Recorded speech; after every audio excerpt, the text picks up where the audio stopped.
Kumusta po kayong lahat? Celebrity Chika Time po muna tayo at may inihanda po akong chika para sa inyo. Tara po't magchika na po tayo. Asia's multimedia star na si Alden Richards maghahakot na naman ng awards mula sa Philippine Esports Awards.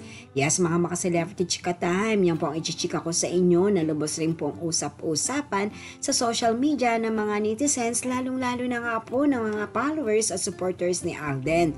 Bago po tayo dumako riyan ay nais ko po munang batiin mga timbahay, team abroad at mga seniors natin dyan. Shout out po sa inyong lahat at happy Friday po.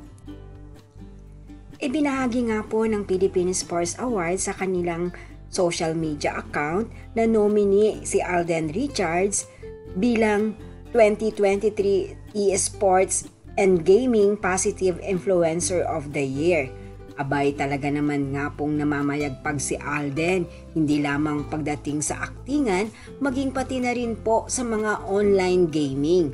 Ayan na nga po ang pruweba, nominee po ang ating Asia's multimedia star.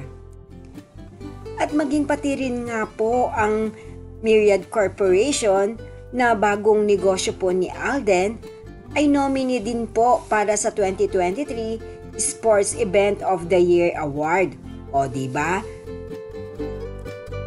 Sila din po ang kauna-unahang nominee para sa Myriad Esports Cup nga po. Yes po, alam naman po natin na hindi lamang nga po mga online gaming ang kinikater ng Myriad Corporation, maging pati rin po ang entertainment at paggawa ng pelikula.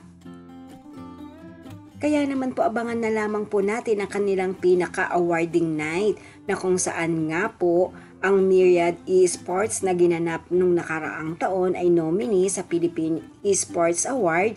Etong si Alden bilang 2023 Esports and Gaming Positive Influencer of the Year at ang Myriad Esports Cup bilang Esports Event of the Year.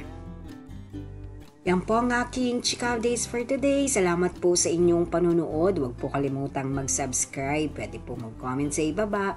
Basta't wag lamang po harsh o nakakasakit sa isa't isa. Salamat po muli. Spread love, not hate.